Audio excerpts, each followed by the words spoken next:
성경 봉독하겠습니다. 사도행전 24장 24절에서 26절까지입니다. 사도행전 24장 24절에서 26절까지 같이 봉독하겠습니다.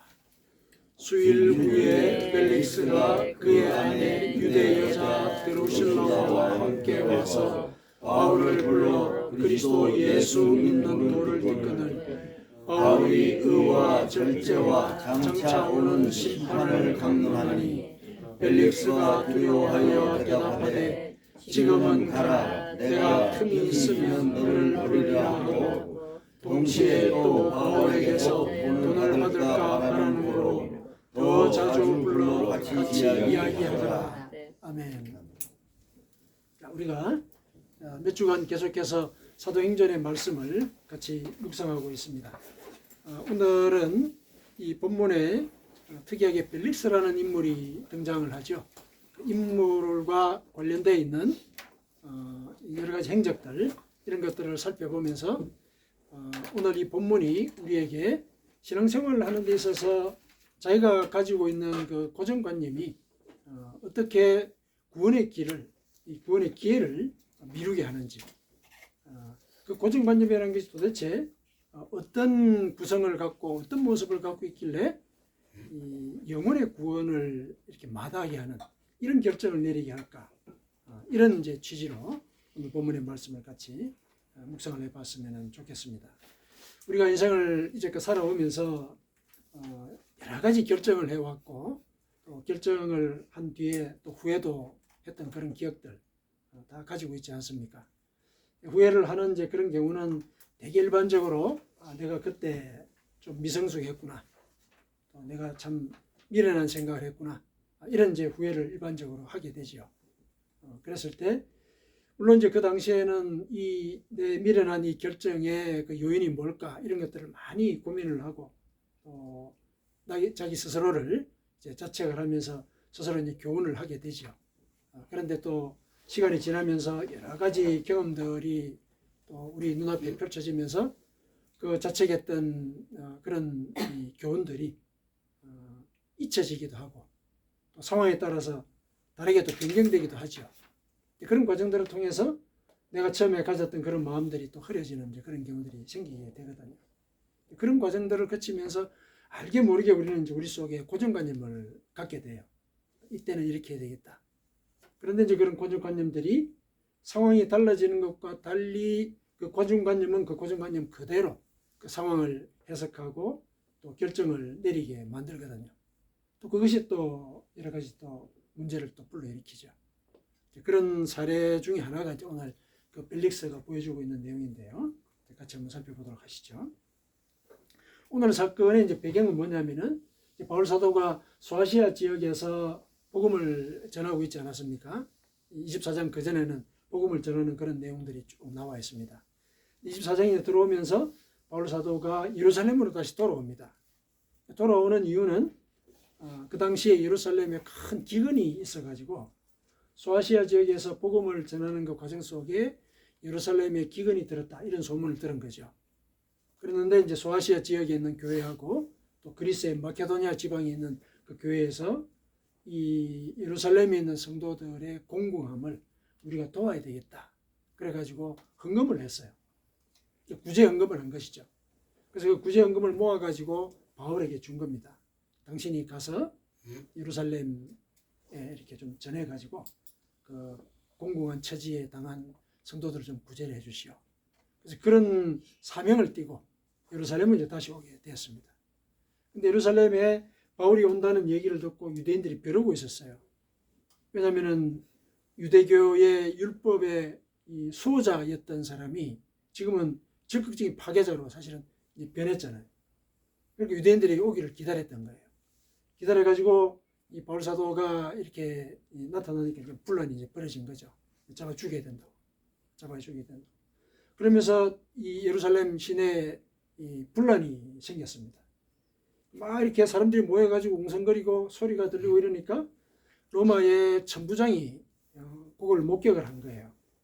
1000명의 병사들을 거느리는 사람을 천부장이라고 그러죠. 그러니까 질서를 유지해야 되는 책임이 있는 사람이거든요. 가만히 보니까 가만히 놔두면 이 소요가 벌어질 것 같단 말이죠.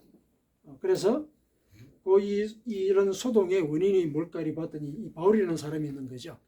이 바울을 체포를 했습니다. 왜냐하면 분란이 벌어진 원인을 제공한 사람이니까 체포를 했죠. 체포를 해가지고 유대인들의 그 공동의회 형식인 그 사내들인 공회에다가 바울을 신문하도록 넘겼습니다. 신문하도록 이제 넘겼는데 바울이 이제 거기서 자기를 변호하는 얘기를 하기 시작하지 않겠습니까? 그 과정에 자기가 율법을 지켰던 사람이다. 그리고 나는 지금은 예수 그리스도를 믿고 부활을 믿는 사람이다. 이런 취지의 얘기를 해요. 복음의 그 핵심을 알린 것이죠. 그 부활에 대한 얘기가 나오니까 신문하러 왔던 바리새인하고 사두개인이 논쟁이 붙은 거예요. 바리새인들은 부활을 믿거든요. 근데 사두개인들은 부활을 믿지 않아요. 그러니까 이 부활의 문제가 언급이 되니까 이 두 파가 그 신문장에서 서로 격돌한 거예요. 이게 옳다 그러다 이런 문제를 가지고.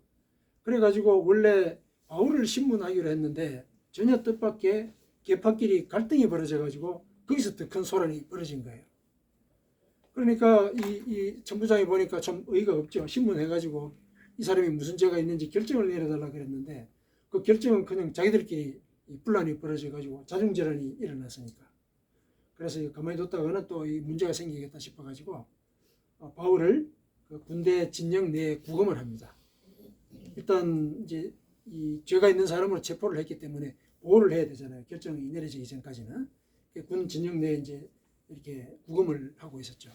그러니까 날이 이제 새니까 성경에 어떤 기록이 있느냐면은 유대인들이 비밀 결사대를 조직한 거예요. 비밀 결사대를 조직했는데 40명이 가담을 했습니다. 이 사람들이 뭘 하냐면은 바울을 살해해야 되겠다. 이렇게 이제 결정을 한 거죠. 이런 이제 아주 험악한 이런 상황이 이제 벌어진 거죠. 물론 이 사실은 천부장은 아직까지는 알지는 못했어요. 그러나 이 자기가 이 다스리는 그 지역에 분란이 일어나서는 안 된단 말이죠. 그래서 여전히 바울을 이제 보호하는 그런 조처를 이제 취하고 있다가 가만히 보니까 이게 결정을 내리기가 쉽지가 않단 말이죠. 쉽지가 않아요. 그래서 그 지역을 다스리고 있던 로마 총독에게 바울을 보내야 되겠다. 이렇게 결정을 했습니다. 그 총독이 벨릭스예요. 총독이 벨릭스입니다. 벨릭스라는 인물을 이제 우리가 한번 살펴봐야 되는데 우선 그 이름의 뜻을 살펴보죠. 이 벨릭스는 우리말 성경에는 벨릭스라고 이렇게 번역이 됐는데 원어는 이제 펠릭스예요. 펠릭스. 펠릭스라는 이름의 뜻이 뭐냐면은 행복이라는 뜻이에요. 행복. 이름이 행운, 행복 이런 뜻을 갖고 있어요. 그러니까 우리가 이름만 들어도 저 사람은 행복을 추구하는 사람이다. 그렇죠? 당연히 이제 그렇게 인정을 할 수가 있겠죠. 근데 이 사람이 추구하는 그 행복은 현실적인 행복이죠. 왜 이렇게 얘기를 할 수 있냐면 그 사람이 정치인으로서 살아왔던 그 이력들을 살펴보면은 굉장히 현실적인 이익에 눈이 밝았던 사람이었던 걸 알 수가 있습니다. 처음에 결혼을 했는데 누구하고 결혼을 했냐면은 클레오파트라 7세의 손녀하고 결혼을 했어요. 클레오파트라 7세는 우리가 알고 있는 그 클레오파트라 있죠. 안토니오와 이렇게 결혼을 해가지고 살았던 이제 그 클레오파트라 여왕이죠. 그 여왕의 손녀와 결혼을 했어요. 이렇게 보면은 이제 당시에 그 귀족들의 어떤 관행이었던 정략 결혼의 그런 냄새가 나죠. 자기들의 권력을 계속 이어가기 위해서 권력 있는 사람들끼리 이제 결혼하는 거죠. 이렇게 이제 손녀하고 클레오파트라 여왕의 손녀하고 결혼을 했습니다. 그리고 오늘 본문에 보니까 그 아내 유대 여자 드루실라와 함께해서 이렇게 얘기를 하고 있죠. 이 두 번째 아내예요. 두 번째 아내. 두 번째 아내가 드루실라인데 드루실라는 누구냐면은 그 유대의 왕인 그 아그리파 1세인데 아그리파 1세가 그 대헤롯 왕이 있죠. 예수님 당시에 그 헤롯 왕의 아들이거든요. 그 아들인 아그리파 1세의 셋째 딸이에요. 셋째 딸입니다. 그러니까 벨릭스는 유대 총독이 데리고 했기 때문에 유대 지역을 다스리려면은 유대인 부인이 있는 것이 유리하다 판단한 거죠. 그래서 이 아그리파 1세 왕의 셋째 딸과 결혼을 하게 돼요. 둘째 부인으로 맞이하게 되죠. 근데 여기까지는 뭐 얘기만 들으면 큰 문제는 아닌데 실은 이 드루실라가 결혼을 한 상태였어요. 결혼한 상태. 그 유대 지역 그 위쪽에 보면 수리아라는 조그만 나라가 있는데 그 수리아에 에메사라고 하는 조그만 왕국이 있었어요. 그 왕국에 아시수스라는 왕과 결혼을 한 상태였었어요. 그 왕비였었어요. 그런데 이 벨릭스가 자기가 유대 지역을 이제 통치하는데 유리한 이런 목적이 또 있었고 또 이 드루실라가 굉장히 뛰어난 미모를 갖고 있었다고 그래요.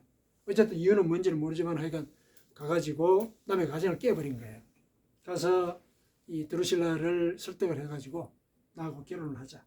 그런데 뜻밖의 드루실라가 거기 응한 거예요. 그렇게 해가지고 결국은 결혼을 해가지고 유대 지역을 통치하는 이제 하나의 그 예를 들면 보조자의 역할을 이 아내가 하게 된 것이죠. 이런 것들을 보면은 이제 이 상당히 그 정치적인 이 계산이 굉장히 빠른 사람이다. 이런 생각을 이제 하게 되지요. 그리고 실제로 이 사람이 총독으로 있는 동안에 강도로 지목이 된 이 400명의 사람들이 있었어요. 이 사람들을 하루에 다 채용해버려요. 총독으로서 엄청난 정권을 행사한 거죠. 그럼으로써 나는 이 지역에서 질서를 강력하게 지킬 것이다. 내 명령을 반드시 지켜야 된다는 걸 알릴 것이죠. 자기가 총독으로서의 이런 권위가 있다는 것을 사람을 이제 이렇게 400명이나 처단을 한 뒤에 그렇게 이제 유포를 했죠. 이제 그런 이 잔인한 이런 측면들도 갖고 있습니다. 게다가 이제 오늘 본문을 보니까 이 뇌물을 좋아하는 그런 사람이잖아요. 그렇죠? 그 당시에 귀족이 뇌물을 이렇게 바랬던 그 이유가 뭐겠습니까? 다 그게 정치적으로 자기가 한 단계씩 올라가는 데 있어서 필요한 정치 자금으로 쓰려고 그런 거죠. 정치 자금으로 쓰려고. 아주 노골적으로 이렇게 뇌물을 원한다는 이런 암시가 26절에 나와 있죠. 그런 사람이었던 거죠. 그 현실적인 어떤 예를 들면은 그 이익이라든지 또 현실적인 어떤 기회 이걸 놓치지 않으려고 하는 그런 사람이라는 거. 그 우리가 이제 짐작을 할 수가 있죠. 역사가인 타키투스도 이 사람에 대해서 평가를 했는데 권력욕의 화신이다. 이렇게 역사 속에 이렇게 기록을 해두고 있습니다. 그러니까 이 사람은 자기의 이름대로 그 현실적인 행복을 추구하면서 사는 그런 사람이다. 이렇게 이제 정리를 해볼 수가 있습니다. 근데 이 사람이 이제 바울을 만나게 되죠. 왜냐하면 자기 밑에 있는 부하가 상황을 설명을 했겠죠. 유대 땅에 이런 이제 분란이 있었고 그 분란의 핵심이 이 사람이다. 그러니 당신이 처리해 주십시오 하고 이제 위에 상신을 한 거지 않습니까? 보고를 분명히 받았을 거고 둘째 부인은 유대 여자니까 아마 바울에 대해서 어떤 정보를 특이한 정보들을 갖고 있었을 가능성이 큽니다. 그래서 이 아내를 통해서 얘기를 들은 바에 따라서 판결을 내릴 때 이거는 종족 내의 종교의 문제이고 실정법을 위반한 그런 사안은 아니다. 분명히 판단을 했을 가능성이 있습니다. 총독으로서. 그리고 물론 이 바울 사도가 실정법을 어긴 건 아니거든요. 유대의 어떤 예를 들어서 이 유대를 다스리는 로마의 실정법을 실제로 자기가 어겨서 분란을 자기가 일으킨 게 아니거든요. 유대인들이 이제 종교 문제로 이렇게 같이 몰려오다 보니까 그런 문제가 생긴 거니까 실정법을 실제로 어긴 사람은 아니란 말이죠. 이 사실을 아마 벨릭스는 알고 있었을 가능성이 있거든요. 있는데 그럼에도 불구하고 바로 풀어주지 않는 거죠. 바로 풀어주지 않아요. 바로 풀어주지 않고 와서 예를 들어서 그리스도 예수 믿는 도를 한번 얘기해봐라. 이렇게 얘기를 하는 거예요. 그러니까 예를 들면 이제 첫 이 설명을 보면은 복음에 대해서 관심이 있나 이런 생각을 하기가 쉬운데 뒤에 26절까지 가만히 읽어보면은 뇌물을 어떻게 얻을 수 없는가 싶어서 계속 부르는 거예요. 왜 바울에 대해서 이렇게 뇌물을 얻으려고 하느냐면은 알고 있는 거예요. 바울이 예루살렘에 왜 왔는지. 바울이 얘기를 했어요. 신문 받을 때 내가 헌금을 소아시아에 있는 성도들로부터 또 마게도냐 교회에서 온 그 헌금을 내가 가지고 왔다. 그래서 내가 예루살렘에 왔다는 얘기를 이 신문을 받으면서 밝혔거든요. 그 얘기도 들어간 거죠. 그러니까 바울이 돈이 있다고 본 거예요. 그러니까 자꾸 불러가지고 뇌물을 좀 받을 수 없을까 싶어서 자꾸 말을 이렇게 거론하는 거죠. 그런 상황인 것이죠. 그래서 구금당한 그 상태에서 바로 결정을 내려서 이렇게 석방하지 않고 계속 부르는 거예요.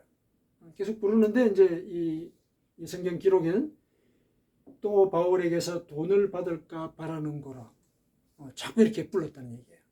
이런 이제 의도를 갖고 있었습니다. 근데 여기서 중요한 얘기를 하고 있죠. 이런 이제 목적들이 있었으니까 25절에 벨릭스가 이 바울이 전하는 그 복음을 듣고서 두려운 마음이 있었단 말이죠. 뭔가 자기의 삶과는 다른 얘기를 하고 있다는 것을 깨달았단 말이에요. 깨달았단 말이죠. 그랬는데 지금은 가라. 내가 틈이 있으면 너를 다시 부르겠다. 이렇게 얘기를 한 거죠. 근데 다시 불렀는데도 이 복음에 대한 관심은 없고 돈을 어떻게 하면 받을까 이런 의도만을 갖고 자꾸 불렀다는 얘기죠. 그러니까 중요한 결정을 이 벨릭스는 미룬 거예요. 자신의 그 현실적인 목적 때문에 구원의 문제를 뒤로 미루는 이런 이제 결정을 하게 된 것이죠. 그래서 왜 이런 결정을 내리게 되었을까? 이 이제 안타까운 거는 뭐냐면은 바울이 이제 의와 절제와 장차오는 심판을 강론하니 벨릭스가 두려워했다 이렇게 나오죠. 두려워했다. 양심의 가책을 받은 거예요. 자기가 살아왔던 그 삶의 방식을 비교해 볼 때 자기는 의롭지도 않고 왜냐하면 현실적인 목적을 따라서 아주 그 이악스럽게 지내왔잖아요. 결혼도 자기가 원하는 대로 한 거죠. 그다음에 가정 깨는 것도 서슴없이 이렇게 이제 해버리는 거죠. 의롭지가 않은 거야. 또 그런 상황을 보면은 절제와도 자기는 또 이렇게 저촉이 되죠. 절제하지 못한 사람이죠. 자기가 원하는 대로 한 거죠. 남의 가정을 깬 것도 물론 그와 관련된 얘기고 그 당시 귀족들에게는 절제라는 것은 어울리지 않는 내용이었어요.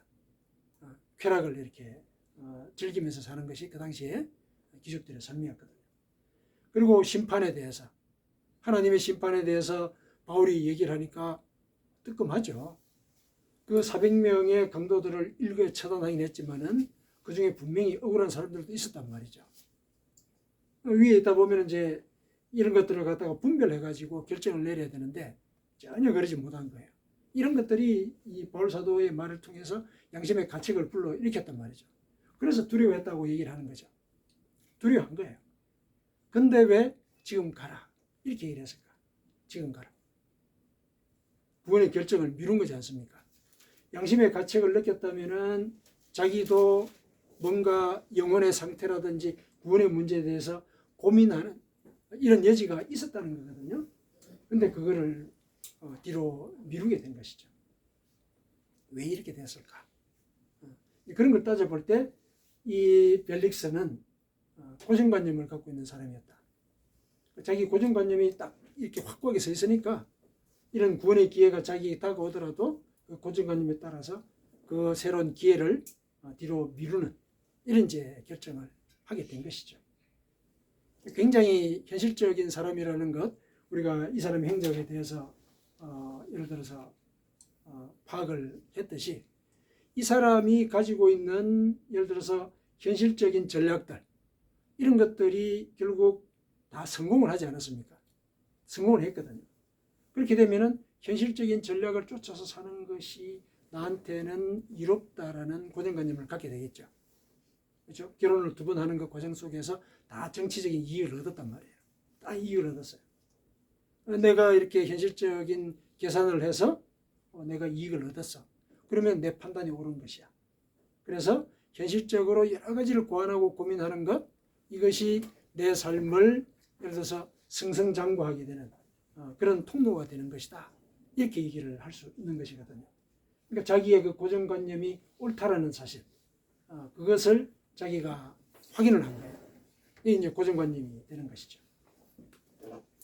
그 다음에 이제 또 하는 것을 보면은 이 사람은 자기가 가지고 있는 것을 잃을까봐 두려워하는 그런 마음이 있었다고 볼 수가 있습니다. 자기가 가지고 있는 것을 두려워했다. 제일 그것을 판단하기가 쉬운 게 분명히 바울 사도가 복음을 전했을 때 두려움을 느꼈단 말이에요. 그러면 우리 같으면 내가 어떻게 하면은 이 두려움에서 벗어날 수 있을까? 이렇게 이제 고민을 할 것이 분명한데 자기는 지금은 가라. 지금은 내가 그 얘기를 듣지 않겠다라고 얘기를 한 거잖아요. 그건 뭐냐면은 내가 지금 여기서 반성을 하거나 회개를 하게 되면은 내가 지금 현재 누리고 있는 상황이라든지 권력 이거 내려놔야 되거든요. 내려놔야 되는 거예요. 내가 가지고 있는 것 이거 포기하기 싫은 거죠. 지금 내가 가지고 있는 것을 잃을까 봐 이제 두려운 마음이 동시에 이렇게 작용을 한 것이죠. 근데 그 마음이 컸어요. 왜냐하면은 자기의 현실적인 전략이 자기를 승승장구하게 만들었다는 그런 기억이 있기 때문에 그 기억을 쫓아서 살게 되면은 나는 그래도 이 땅에서는 편하게 살 수 있는데 내가 예를 들어서 내 이때까지 살아온 걸 갖다가 회개한답시고 이걸 다 내려놔야 된다. 나 그건 도대체 용납을 할 수가 없다. 그러니까 자기가 가지고 있는 그걸 잃을까 봐 두려운 그런 마음들이 있었던 것이죠. 그러면 이제 그것이 역시 고정관념을 강화하는 그런 역할을 하겠죠. 그 다음에 이 벨릭스는 굉장히 자기의 의로움에 대한 판단이 굳건했던 사람이죠. 예를 들면 우리 같으면은 아니 그 공공한 처지에 있는 사람들을 돕기 위해서 헌금을 갖고 왔다 그러면은 내가 가지고 있는 돈을 좀 보태 가지고 그 일을 좀 하십시오. 이렇게 얘기할 법하잖아요, 사실은. 근데 거기서 자기가 돈을 얻어내려고 생각하는 거예요. 자기는 돈을 얻어내야 되겠다는 이런 판단이 서면은 그것이 어떤 돈인지 고려하지 않는 거예요. 어떤 돈인지. 그러니까 그런 자기의 판단에 대한 그 확신이 너무 강한 거예요. 자기 의로움이 이제 강하다라고 얘기할 수밖에 없는 것이죠. 자기 판단이 옳다는 거죠. 그랬으니까 400명이나 되는 사람들을 하루에 이렇게 처단을 해버리는 그런 결정도 내리는 거거든요. 이러한 자기가 옳다라는 이런 생각들, 이런 것들이 이제 고정관념을 계속 강화를 시키죠. 실은 자기의 의로움이라는 그게 바로 고정관념의 주요한 내용이죠. 자기가 옳다고 생각하니까 그것이 모든 판단의 기준이 되는 거 아닙니까? 그게 이제 고정관념인 것이고. 그렇게 이 벨릭스라는 사람이 그동안 살아왔고, 그렇게 고정관념을 키워왔기 때문에 구원의 기회를 자기는 뒤로 물릴 수밖에 없는 그런 결정을 하게 된 것이죠. 근데 이거는 사실은 이 벨릭스만의 문제가 아니죠. 벨릭스만의 문제가 아니거든요. 벨릭스의 상황을 우리의 삶에도 한번 적용을 해보죠. 그렇죠? 우리가 현실적인 목적의식을 갖고 살지 않습니까? 우리가 이 땅에서 살아가면서 현실적인 성취, 우리 그것에 대해서 매진하거든요. 살아가거든요. 그리고 그 뜻을 쫓아서 살아간단 말이죠. 물론 이제 우리가 하나님을 믿기 때문에 하나님의 뜻에 나의 현실적인 목적이 맞느냐 이걸 늘 고민하기 때문에 우리가 구원의 길을 그래도 어렵사리 가고 있는 것인데 그렇지 않다면은 우리는 벨릭스와 같은 그런 결정을 내리기가 쉽죠. 나의 현실적인 이런 결정들 이것이 내 삶을 성공하게 만드는 길이다. 그렇게 믿고 갈 수밖에 없거든요. 우리도 그런 이제 여지들을 갖고 있죠. 그리고 내가 지금 가지고 있는 것이 많다라는 생각을 갖는다면은 잃을까봐 두려워하죠. 인지상정이거든요. 내가 가진 것이 많으면 잃을까봐 두려워하거든요. 그래서 잃지 않기 위해서 그거를 지키려고 하는 결정을 하죠. 그리고 내가 경험상 내 판단이 옳았어. 이런 생각들을 갖고 있다면은 우리는 내가 옳다라는 그런 이 관념을 포기하지 않죠. 왜냐하면 그것이 나를 이제 그 구원에 왔기 때문에 어려운 일들을 해결하도록 도와줬기 때문에 나는 그걸 지키고 나가야 되겠다. 이런 생각을 하게 되는 거죠. 우리가 다 똑같은 벨릭스와 같은 그런 상황에 놓일 수 있다는 것입니다. 똑같이.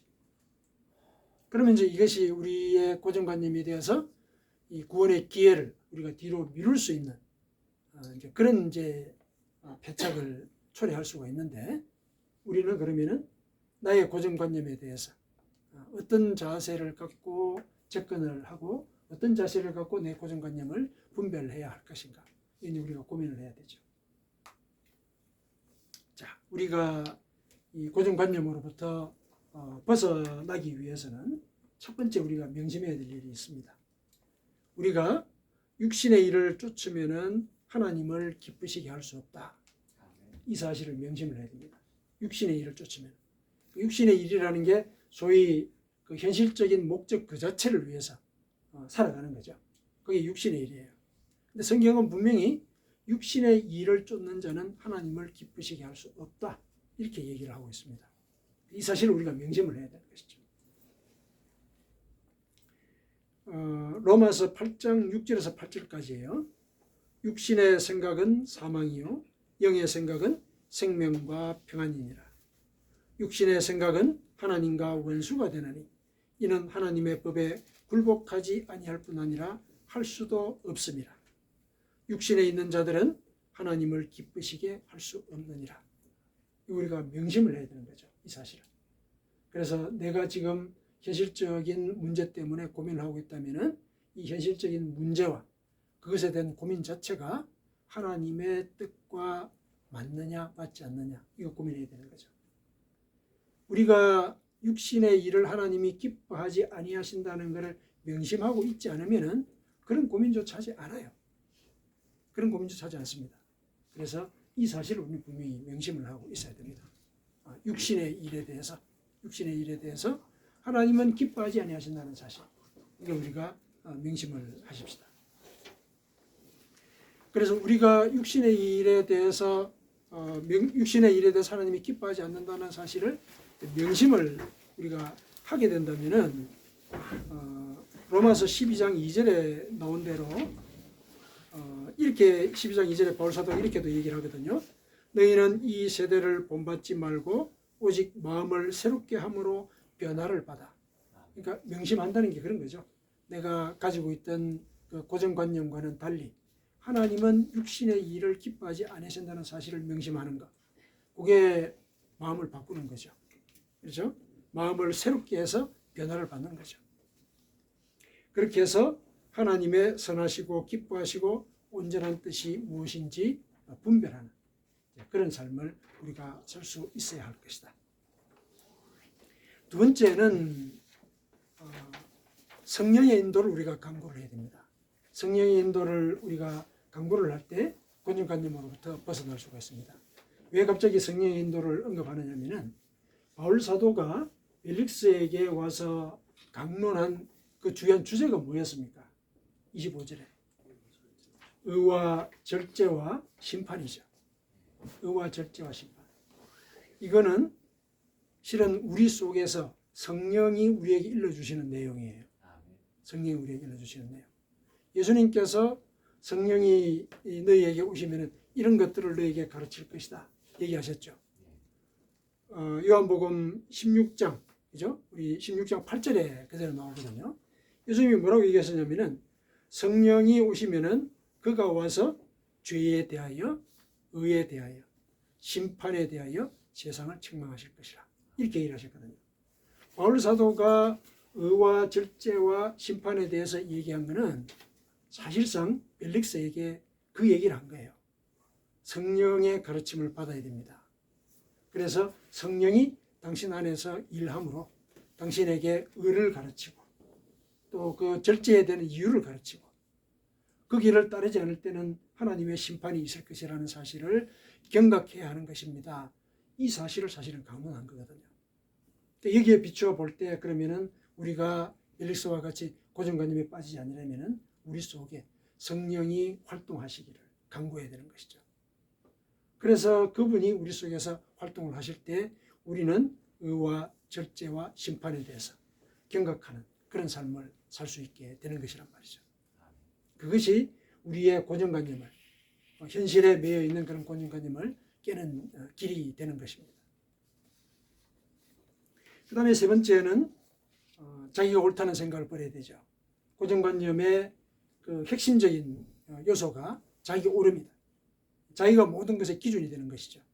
이걸 버릴 수 있어야 된다. 그럼 어떻게 버리느냐? 내가 믿는 하나님이 나보다는 크고 또 나와는 다른 그런 생각을 갖고 계시다는 사실, 그걸 우리가 늘 명심을 해야 되는 것이죠. 하나님이 분명히 그렇게 말씀을 하셨죠. 이사야서 55장 8절에서 9절까지 내 생각이 너희의 생각과 다르며 내 길은 너희의 길과 다름이라. 여호와의 말씀이니라. 하나님 분명히 이렇게 얘기를 하신 것이죠. 이는 하늘이 땅보다 높음 같이 내 길은 너희 길보다 높으며 내 생각은 너희의 생각보다 높음이니라. 이렇게 얘기를 하셨습니다. 이렇게 이 다른 생각, 높은 생각의 하나의 증거가 뭡니까? 증거가 뭡니까? 그 증거는 우리가 죄인이었을 때 우리를 구하기 위해서 하나님이 인간의 몸을 입고 이 땅에 오셔서 실제로 생명을 담보로 우리를 구원의 길로 인도하신 것 있죠. 우리 인간의 생각이라면은 우리에게 죄를 지은 사람에게는 응징을 하고 정의를 내세워서 질서를 수립하는 것, 그걸 먼저 생각을 했겠죠. 그게 인간의 생각이 우리의 생각이에요. 그런데 하나님은 우리와는 다른 생각을 갖고 계신 것이죠. 응징을 하기보다는 당신의 생명을 담보로 죄인들을 하나님 앞으로 불러들이는 그런 결정을 하신 것이죠. 인간으로서는 이런 결정을 할 수가 없죠. 누가 인간이 자기 생명을 담보로, 그것도 자기에게 잘못한 사람에게 자기 생명을 내걸어서 그 사람을 구원의 길로 인도한다, 이런 결정을 내리는 것은 인간으로서 거의 불가능한 일이죠. 이 지점에 있어서 하나님의 생각이 우리와 다르다는 것에 명확한 증거를 우리가 알 수가 있는 것이죠. 그래서 우리는 하나님의 뜻과 하나님의 생각을 쫓아야 되는 것이죠. 내 생각과 하나님의 뜻이 부딪힐 때 뭐라고 얘기했습니까? 하나님께서 너희는 먼저 그의 나라와 그의 의로움을 먼저 구해라. 먼저 구해라. 그러면은 이 모든 것을 너희에게 다시, 이게 하나님의 생각이거든요. 그러니까 하나님의 생각은 우리의 생각과는 다르단 말이에요. 우리의 생각은 이 모든 것을 어떻게 하면 먼저 구할까? 그래서 내가 하나님의 나라와 그거를 나중에 이렇게 이룩하게 될 것인데, 이게 우리 생각이잖아요. 우리의 생각과 하나님의 생각이 이렇게 다르다는 거, 이걸 우리가 명심을 해야 되는 것입니다. 그랬을 때 우리가 고정관념을 쫓아서 구원의 기회를 뒤로 미루는 이런 결정을 하지 않게 되는 것입니다. 말씀을 맺겠습니다. 사랑하는 성도 여러분, 육신의 길을 쫓으면은 현실적인 고정관념이 강화됩니다. 그 고정관념은 성령의 길을 방해합니다. 그러면은 현실적인 목적에 매달리면서 현재 조건을 유지하지 못할까 두려워하고 또 자기만의 세계에 빠져 살게 됩니다. 자기만의 세계에서는 자기가 신이죠. 그러므로 하나님이 보이지 않습니다. 하나님을 기쁘시게 할 일을 고민해야 합니다. 그리고 성령의 인도를 간구해야 합니다. 자기의 생각보다 더 크고 깊은 하나님의 뜻을 따르기로 결단해야 합니다. 이것이 구원의 길입니다. 이렇게 해서 우리의 고정관념을 버리고 하나님께 다가가면은 하나님은 우리를 긍휼히 여기시고 너그럽게 용서하시며 예수님을 통해서 약속하신 대로 이 세상의 모든 것, 우리가 하나님을 몰랐을 때 추구했던 그 현실적인 그러한 목적들, 이런 것들을 하나님의 시기에 이루어 주시게 되는 것입니다. 우리가 하나님을 믿는다고 했을 때 실은 이 세 가지 요소들, 이걸 우리가 명심을 해야 됩니다. 내가 육신의 일을 추구하느냐, 하나님을 기쁘시게 하는 일을 추구하느냐, 이거 고민해야 된다는 얘기죠. 성령이 내 속에서 활동하시기를 늘 간구하는, 그래서 내가 의와 절제와 심판에 대해서 경각한 삶을 사는 이런 삶을 우리가 살아가야 되는 것이죠. 그리고 내 뜻은 하나님의 뜻보다도 아래에 있어야 한다는 것, 하나님의 뜻이 우선되어야 한다는 것, 그걸 우리가 늘 명심해서 구원의 기회에 함께 동참해서 영광을 같이 누리는 그런 삶을 살아가십시다. 아멘. 아멘.